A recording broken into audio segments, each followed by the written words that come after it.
Good afternoon, ladies and gentlemen, and welcome to the final Coaches Luncheon of the year for 2015.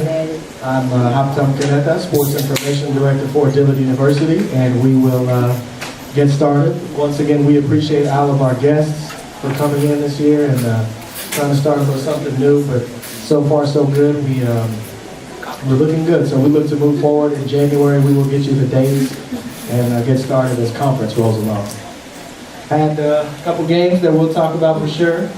Coach Rome will get started with the women's basketball team. Traveled across town on Saturday, faced a nationally ranked team in Loyola University, and without further ado, head coach Norbert Rome will explain what went down in that game. Coach Rome.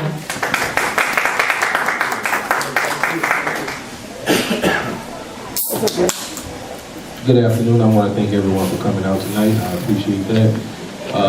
As Halftime said, we had the opportunity to play number 13, the 13th ranked school in the nation, Loyola University. We was definitely up for the challenge. The girls were extremely excited about the opportunity to play Loyola. We were well prepared. Our assistant coaches put together a great game plan. We went out and we executed the game plan to perfection. I know at first it didn't look that way when Loyola started off on a 16-0 run, but we did not panic. We did not panic at all. And we called timeout and we just told the girls, like Aaron Rodgers says, RELAX, relax. So once the girls settled down and they got back out on the floor, everything started going according to plan, and we had them right where we wanted them, and we just worked the game plan to perfection.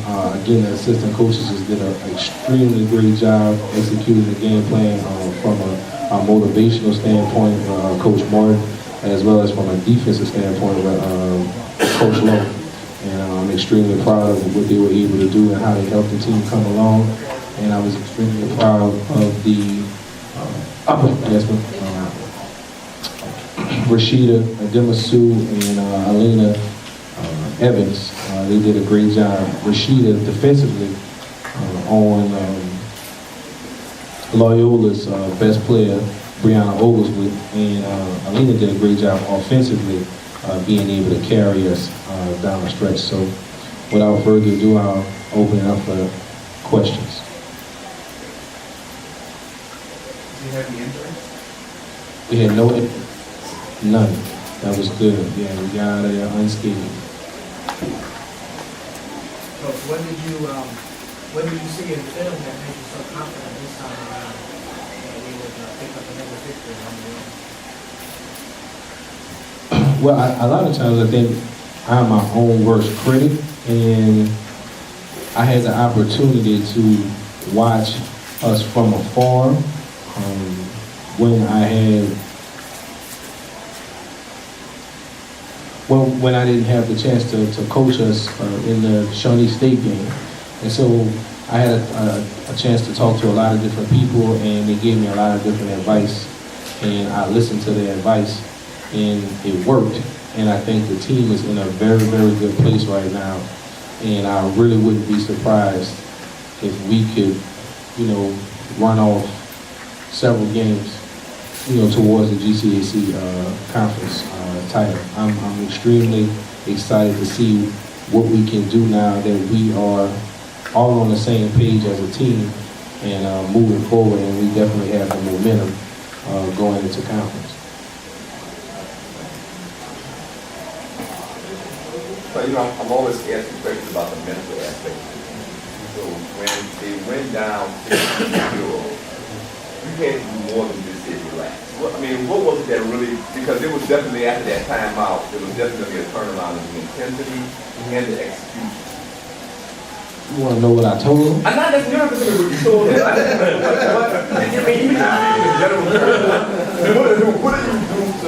What did you do to get a team out of that initial slump?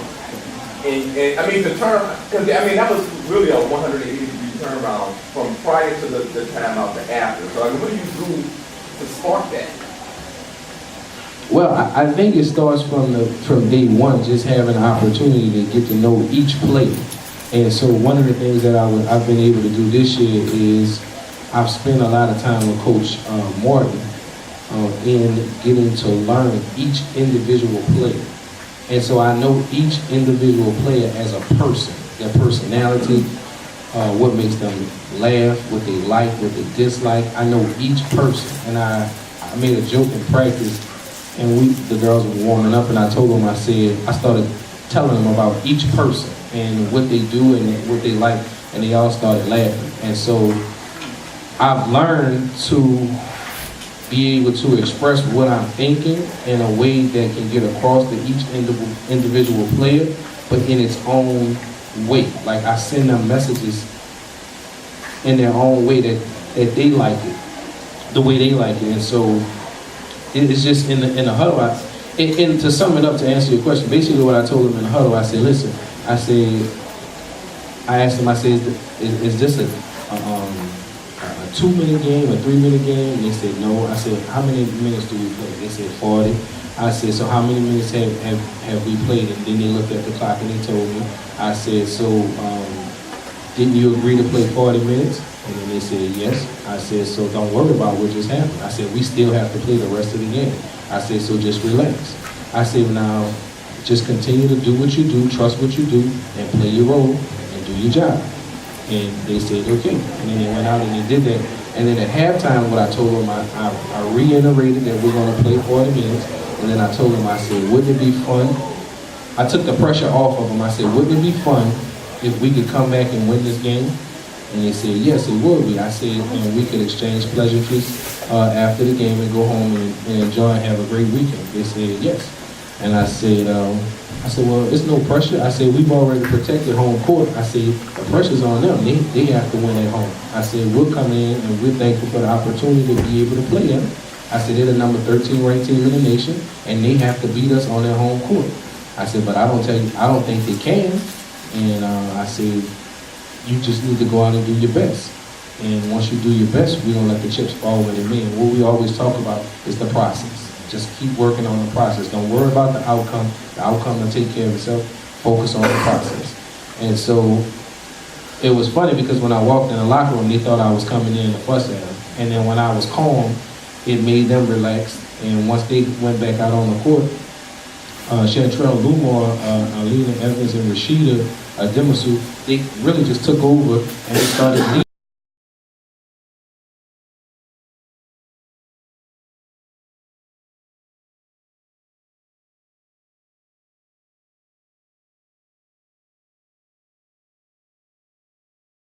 Let them play, and I'm learning to trust them. Coach Martin always says, don't play Nintendo. That part of your responses and what I was going to ask you about is locker room leadership. Do you see them continuing to not only respond as you just described, but developing the next series of leaders so that you have a legacy leadership among the locker room leadership? I do, and then I'm realizing as a coach that leadership has always been there, but I've never given them the opportunity to lead. And so it's something that I learned from A.D. Barnes when the way she mentors us as coaches. A lot of times she's not a micromanager. She normally gives us a task or says what she expects, and then it's our job to go out and get it done. And if we do, if we don't, then she pulls us back in and says, how can you get better, or what did you do wrong? And so when you look at it from their perspective, it's the same thing that I would expect from my director. And so it's the same thing that they expect from me. So I don't want to get chewed out or fussed out, and I'm pretty sure neither do they. Neither does the team. So when you have that trust with one another, you have that working relationship and that level of respect, then you really don't need to get angry about anything. It's just, you just say what it is, say what it's not, and what do we need to do in order to get it done. And let's work on getting it done. And if you can't get it done, then we'll find somebody who will. This is more a comment than a question, but at first, your comment about your prediction about conference, I was a little skeptical. But if if you can continue to get your post to play like they played the last couple of games, we will go down. Yeah, I talked to Coach Bo today, and he's the rater for our conference, and he said that he's pushing for us to try to be ranked anywhere between 21 to 25 in the nation. He feels like we're a top-ranked team in the nation, but he says our biggest problem is that we've been inconsistent, and we've left some games on the table, but that was frankly because of coaching.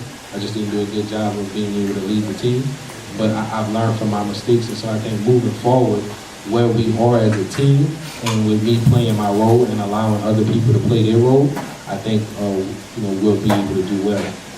I'm not saying we're going to win every game, but I do feel we'll have the opportunity to have a chance to win the game. And like I tell the girls all the time, I can't tell you that you will win, but I can tell you if you don't do these things, then we won't win.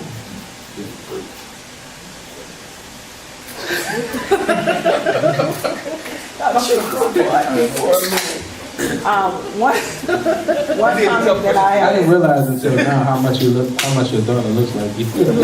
One comment I have, the first quarter, the girls were a little slow, a little tired. And what I noticed when you recognize that and you start putting more rotation in, giving some of your girls a break, and when they constantly working in the inside, because Faith, as long as the ball was going in the inside, she was drawing the fouls. And that was what was working. And the third quarter, y'all kind of got away from that for a minute. It kind of, slowed up the tempo of y'all game, but I found that as long as you have your rotation coming in, when you recognize that your girls are a little tired, to give them a breather, that was a big difference in your game. But I have one question for you. Toward the end of the game, we had the ball out on your side. You took the ball out, close up under the goal, not on the baseline, but under the goal. Why did you run Kentucky? They didn't give your girl nowhere to run. And we ran Kentucky. So when whoever was taking the ball out threw the ball into, what's her name, Alicia? Alyssa, on the end, the defense was right there to run Kentucky. So I just had that one question. Why we ran Kentucky to the end? Wow. Don't get me wrong, I like to play Kentucky, and I think it worked well if you're taking the ball out on the side and it's a little bit up toward the half court, but it was just too far down to run Kentucky. Well, Kentucky is a player I put in. I actually got from Hubie Brown, the legendary Hubie Brown, and he said when I watched him, he was in a clinic, and he said this is a play to run when you are on the sideline out of bounds, and you're under your free throw line. So the girls know anytime that we are under our free throw line and we're sideline out of bounds, we run Kentucky. So sometimes I have to remind them, but that's pretty much the play that we're going to run when we're, and I don't know if a lot of people know that, but maybe they do now. When we are above the free throw line, we have a plethora of plays that we can run, but normally we run Kentucky when we're below the free throw line, and especially if they're playing us a man-to-man. Yeah. So they were just following directions. Okay, well I thought, it's just my observation, that they were a little too far below the free throw line to be running Kentucky, because Alyssa had to come all the way from the side to set up for the three-point shot. The defense was there, so once she got the ball, she couldn't do anything. Yeah, they probably, in that situation, you probably don't want to pass the ball to the guard that's coming to the corner. You probably want to pass the ball to the power forward who's going to pop out towards the sideline and get the ball, because when the guard comes to the corner and trail pops out and the forward comes to the top, if they cheat to the forward, then the center will be wide open and they'll have one-on-one, and there's no backside help. So if you get the ball to the power forward, then the power forward can throw the ball into the five with no weak side help, and she has one-on-one. So we either really want the ball to go to the corner if it's open, or throw the ball to the power forward so we can throw the ball inside to get the one-on-one. And we're trying to, get the ball to Vegas as much as we can.